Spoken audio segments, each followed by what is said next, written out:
Okay, hi, I'm Father Michael Orsi. I'm your host for Action for Life Television, that good news program which brings you the big G for the gospel of Jesus Christ and the little g, all the good things that people do to put the gospel of life into action.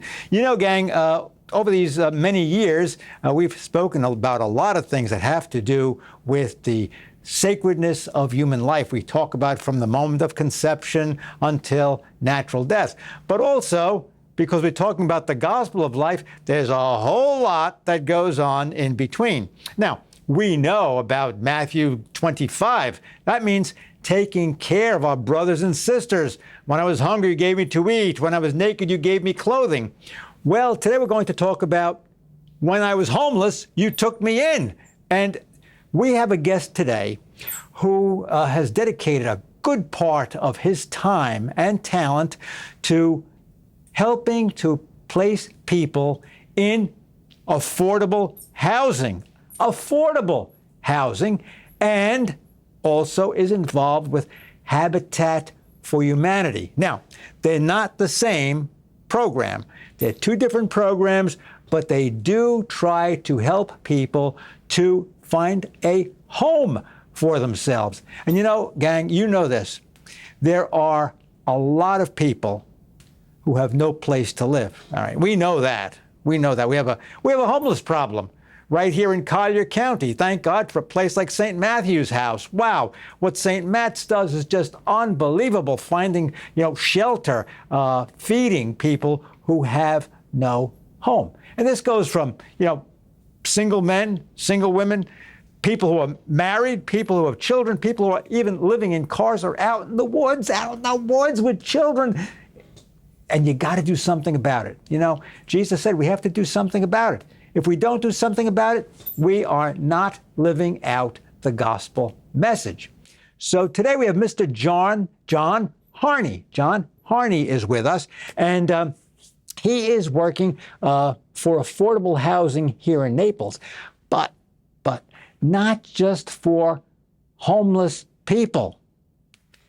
He is concerned about people who cannot afford to live here in Collier County or in Lee County. Why? Because the costs are so high. Okay, John, tell us all about what you do, your organization. I'm involved with three organizations here in Collier County. I'm involved with Habitat for Humanity, which has been in the county for over 30 years and has built over 2,400 homes. I've been involved with them for about 6 years now. I'm also involved with the Continuum of Care, and the Continuum of Care is very specifically for hunger and homelessness. So St. Matthew's House and other organizations are involved with that, Salvation Army, and many others in the county. But that's all very much rapid rehousing, where you try to find a place for somebody who's on a couch or in the woods or wherever they are, or transitional housing, but it's not permanent housing. The permanent housing solution that I'm involved with is the Collier County Affordable Housing Advisory Committee. That's an elected committee. We serve 3 years, and we report to the commissioners, and we're involved with helping to advance the proper policies and programs for the county to support people. Okay, John, I want to ask you something. Yes. How did you get involved in this kind of ministry? It's a little bit different. I mean, a lot of people say, well, I help out at a soup kitchen, okay? Yeah. Something like that. But, you get involved with housing. This is like a mega level that you're involved with. Yeah. I did some carpentry when I was in college. Mm-hmm. I dropped out. I just took 2 classes for a while. I worked in the daytime as a construction laborer in Arizona. Wow. How about that? I did a few months of that, and then I went back to school full time, and I got to the point where I was pretty handy. And after Katrina, there were a lot of people who were in big trouble there. Their homes had been flooded. And I went down in April after the storm, and we took the entire guts of houses out, did demolition on houses. Everything was gone but the roof, the wall, outside walls, and the studs. Well, we you see this, the houses. You were kind of being prepared to do this kind of I thing. knew how to use the tools. Yeah. Yeah. Yeah. Boy, you see, I'm telling you, gang, you know this. God does not waste anything. He uses everything, even those things that we think, well, I didn't do much in that. I didn't do much in that. I was only a carpenter for 2 weeks. And guess what? Surprise, surprise. Yeah. It came in handy. Came in handy. Yeah. Then I went back that fall and helped build houses. They were ready to build houses.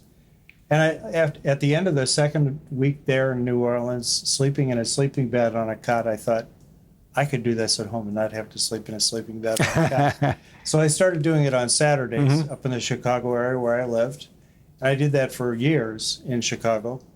And then when I got down here, my wife said, you're too old to do habitat work on a work site. Why don't you do something else for them? And I started the advocacy program for Habitat here. Okay, so And, because they're very good home builders, but they had not been in a situation of representing themselves to the community at large. And that's tell what us about a lot of folks. They may have heard of Habitat for Humanity. It's a great organization, folks. It's a great organization. I support it like 1,000,000%. But I don't know if everybody understands exactly what you do. How does this work? Well, it's a mission-based organization. So the whole idea here is that God wants people to have safe homes to live in. It's that simple. Every habitat area is organized by county in Florida. So there's one here, there's another one in Lee and Hendry, that kind of thing. The basic idea is that we partner with families. So the families are buying these homes, they are not renting. And typically the houses that are built are maybe 1,200 square feet. They've got 3 bedrooms and 2 bathrooms. It's a family with children frequently. And the idea is they're going to stay in that house. This is going to be their forever home. They have been renting all the time up to there. It is a requirement that you not have owned a house before and then come to a Habitat house. This has to be your first house that you. Do they get on a list? How do they apply? They come to the Habitat office and fill out a lot of forms, and Habitat does a tremendous amount of screening. They check them financially. They check for sex offender registry. They check for criminal record. They check for employment. They do all the stuff and more that a typical lender would do. But at the end of all that, when they've been proven to be pretty solid on the things where you can do it with record keeping, then they interview with people like me. I'm doing an interview this afternoon with a partner for a family. And that is the final step before they go to the board of directors, because we'll do the interview today. The selection committee will meet on Thursday.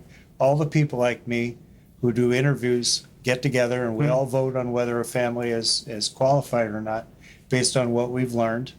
And then it goes to the board and it goes on from there. And within a few months, they're in a home. I want to ask you, though, where does the financial backing come from? How do you get the money?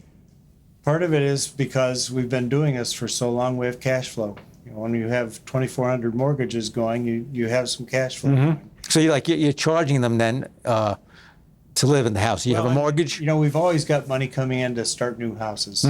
And then we've got people buying those houses. So there's a lot of. So when they buy the house, I mean, do they get a deal on the house? You say, hey, look, we give you this house. We got a great just price. To give you an idea, there is some state money involved. There's a program called SHIP and SAIL that are both out of the Sadowski Fund. The SHIP part of it is used for home building, and Habitat for Humanity receives money. The county will divide up the money that they receive from the state of Florida, and then some of that gets assigned to Habitat. So that's part of it. So there's some federal funding involved as well, because there are some community development block grants. That's another program. So there is some money that comes from. So you have a cash flow. Right, but actually there isn't any money from the county per se. The money is state money that is doled out by the county, and then some of that comes from federal.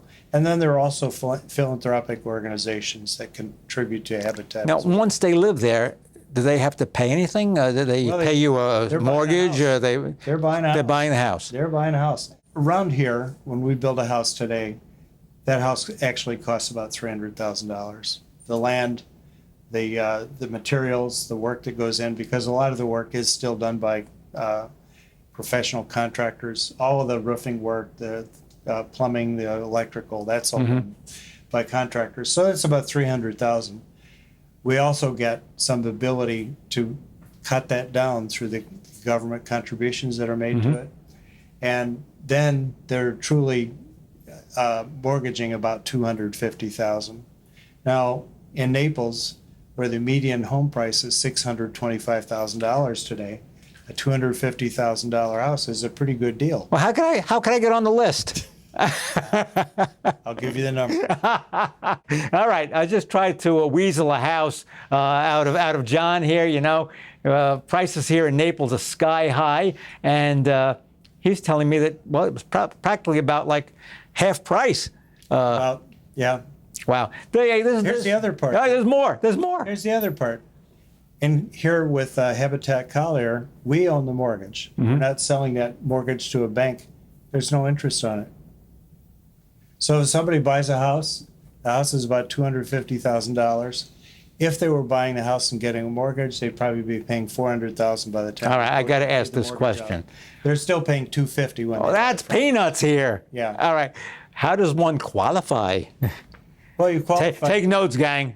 You qualify because you have a regular income, you have either a green card or you are a citizen of the United States. You have to have solid immigration status if you are an immigrant, and you have to keep your nose clean. And as long as you show that you have ability to pay. I'll keep my nose clean, gang. As long as you show that you have ability to pay and willingness to get with the program, because we do have some rules. Like we build communities. We don't build scattered site houses anymore. So in our communities, you can't have certain kinds of dogs. That's one of the rules we have. It has to do with insurance, because if you have a big vicious dog in the neighborhood and you have a bunch of small children, that can be trouble. There are some rules with our HOA. They're a little different. And they have to do with the fact that these are communities with children, for the most part, and that it's about providing a safe and qualified environment for them. Hey, folks, you heard it. You heard about Habitat for Humanity. You got it from the horse's mouth over here. What a great organization this is. Great organization.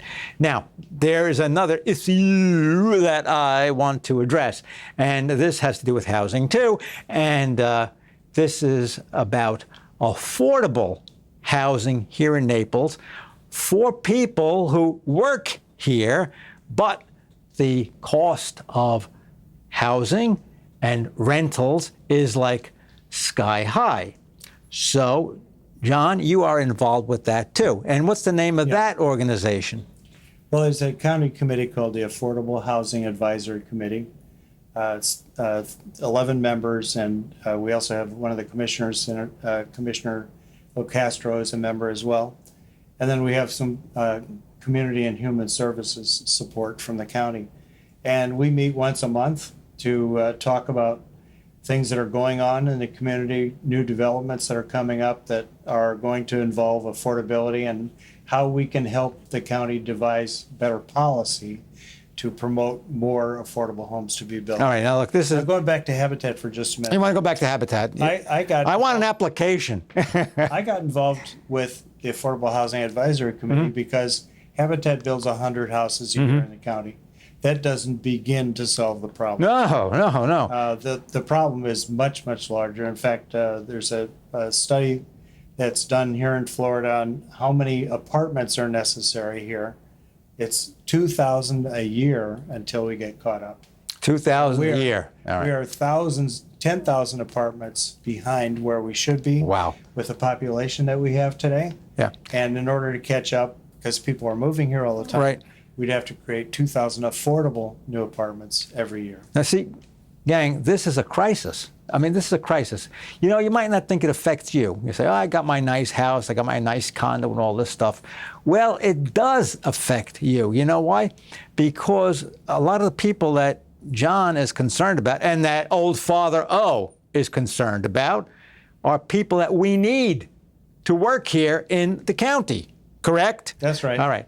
Police, fire, EMS, teachers, healthcare workers. Listen, a lot of us are not getting any younger. You notice how diplomatic I am, folks. We need help from these folks. And believe me, I'm telling you, you go over to the hospital, I watch how hard the nurses and the staff, they work at the hospitals. Suppose they have to come in from Cape Coral.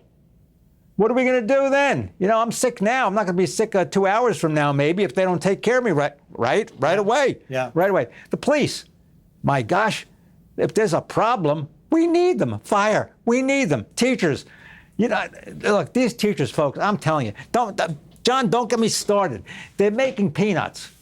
I think they start off with about $48,000 a year or something about like right. that. Yeah. Yep. All right. And, you know, like, we got to do something. We got to do something or else we're not going to have teachers in our schools. There's already a shortage. John, what are you going to do about it? The main thing that we're working on right now through the county is to devise a set of rules so that a developer will want to build those apartments here. Because the idea, we've been working on this for nearly 3 years, the idea was that in order for somebody to get off of building single-family homes and do something else in the county, they have to have a financial incentive for it. We're not asking people to sacrifice as developers to come here and build apartments. We had to change the rules. And there are some simple changes, like instead of having up to 6 units, whether it be apartments or homes per acre, if you're building affordable, you'd be able to do up to 16 units. So you want the regulations to be changed. Right. Yeah, look, we're not talking about here like the housing projects in New York City or Chicago, right? Some people say, oh, you know, those places are a big mess. We're not talking about that. No. What are we talking about, John? Tell them what we're looking for. What we're talking about primarily is that we expect there would be some 3-story apartment buildings that would be built. They wouldn't be high rises. And in most cases, those apartment buildings would have market rate apartments, maybe up to $4,000 for an apartment, but they would also have some affordable apartments. You wouldn't be able to tell the difference from the outside, which was affordable, which was market rate. There might be some slight difference on finishes. Maybe they don't have quartz countertops. Maybe it's formica or granite instead. But on the outside, all the place, everybody goes in the same door. The parking lot looks the same. Everybody is getting a nice looking building that they're living in that has some amenities, and everybody blends together. That's the idea, that people living in these apartments would be like everybody else. All right, now, they're paying less. Okay. What's stopping this from happening? There's a great deal of resistance in this county to density increases. People prefer to see single-family homes as the only type of housing that gets built here. The only alternative you see to that is that we see a lot of luxury condominiums here, and those aren't solving an affordability crisis either. All right, but the issue is we need affordable housing to have these people who are needed to service our community. All right, how do we get the message out to folks and say, look, commissioners, we got to talk to the commissioners, right? And we got to talk to the county planning committee, correct? That whole group of people. Yeah, actually, these regulations are past the planning committee. They have already approved them. Okay, so at this point, it's up to the commissioners, and the commissioners will be meeting in September on budget, and then when they get into October, they'll be having the real meat of their meetings about affordability. At those meetings, we're hoping to have people come forward and tell about their story, tell about how they're a nurse, and they've lived here for 10 years, and now they can't afford to be a nurse in this county because of their cost of housing. How they're a senior, and they've lived here for 30, 40 years, and they always rented, and now they can't afford to live here anymore. Somebody, they've been a part of the body of the city of Naples for all these years. They can't be here anymore. People who have graduated from college, who would like to live somewhere near their families, they can't afford to live even in Lee County. They have to go clear to Hendry or Charlotte County. That's just great. Hey, I'm having a heart attack. Well, I'll be there in a couple of hours. Well, yeah. And there's the fabric of families that gets destroyed when young people and old people are not associated with the middle part. You know, Right. the family that has kids at home, and then those kids get finished with college and they can't afford to live within 50 miles of you. Seniors who can't afford to be babysitters for their kids, and their families then don't have the babysitter that they need so they can go to work. All those things that you start to tear at that fabric when people can't afford to live together vertically in a family. This is stuff we don't even think about. I mean, just talking about, the family, grandparents, parents, the kids, well, grandparents, senior citizens play an important role in the community. And then if you have, grandchildren out of touch with their grandparents, that local connection, it's a problem. It's a problem. Now, I want to ask you, when they have this meeting with the commissioners, all right? Yes. You're going to get up, and some of the folks on your committee are going to get up and say, commissioners, we have to do this, and we want you to help us do this. Yeah. Right? All right. And you're going to start talking about, like, they know why. I mean, these folks are not stupid people. They're bright people. They know the problem. All right? Well, I'm going to ask you, and I look in the old crystal ball. Crystal ball, I'm going in front of the commissioners, and we're going to give some reasons why. You're going to have some folks giving their testimony, because I know Father O knows some of the hospital folks who are going. I had a lovely nurse the other day tell me she can't afford to live here anymore. She has 3 children, and she's raising them on her own. Yep. And she can't afford it anymore. Just the price of gasoline coming in to Collier from Lee. You get these teenage kids, 3 kids. I mean, they eat an awful lot. I mean, the gross domestic product goes cuckoo when you're feeding teenagers. You know about the gross domestic product?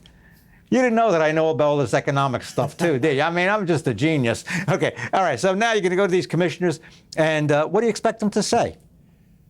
I'm not sure how they'll decide. I think that there are some commissioners who are undecided at this point, and that's okay, because we feel that we will be able to tell this story. People like me who are deeply involved in it will most likely talk about the policy part of this. What we're hoping for is for people to come in and say, I'm a nurse, I can't afford to live here. I would like to live here and work for the state police department. I can't afford that either. All their own personal stories are important, because it's important for us to be able to tell the commissioners, this isn't just a few people who need this. This isn't just a certain level that needs this. If you look at how much it costs to live here, we have a average area median income, average income for the county is almost $100,000. Now that's mostly people who are retired who have passive income. Right. That isn't people who are working. 60% of the people in the county make less than $40,000 a year. Now, under those circumstances, they're not buying houses. They need apartments. Do you have an algorithm? How do we figure out what's a fair rent for somebody to live here? That's done with Housing and Urban Development Standard. It's 30% of your income is what you should be paying for your rent and your utilities if you have an apartment. So let's say you're making $3,000 a month, $900. That's what that works out to. Okay. As an example. Yeah, but we're not talking about Now, how many people are able to find an apartment that's nine?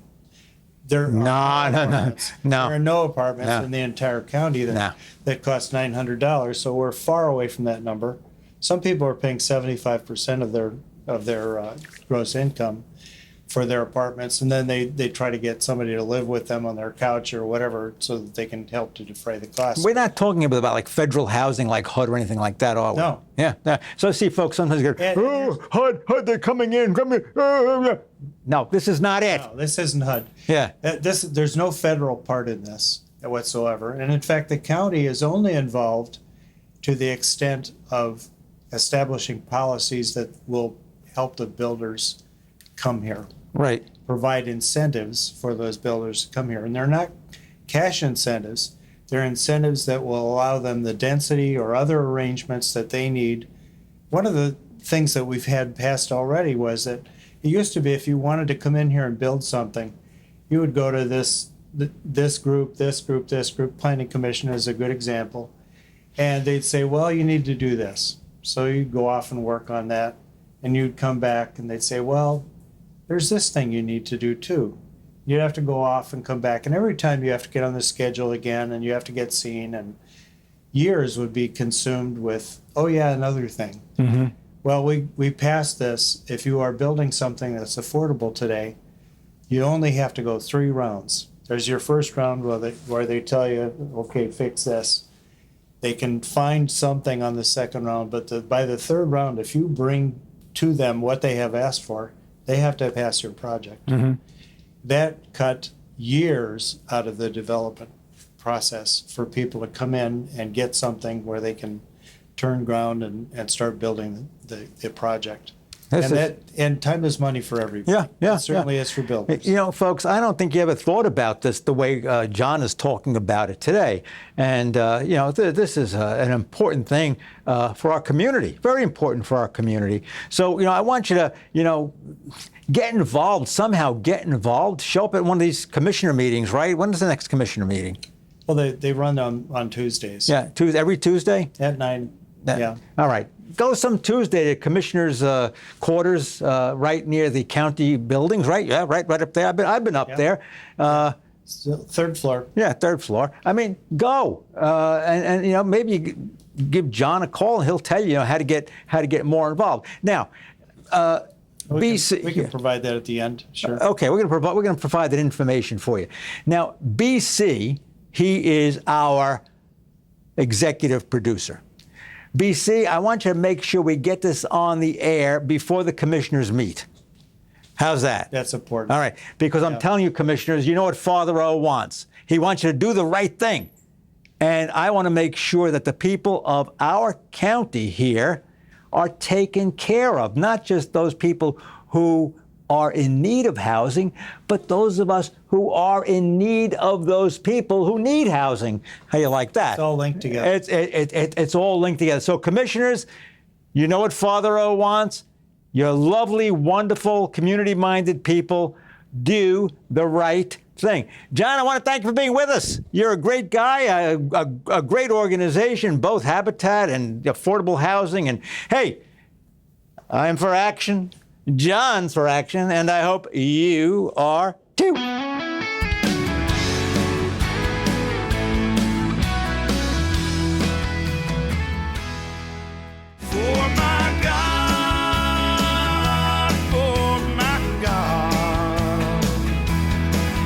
It's time for us to protect and defend.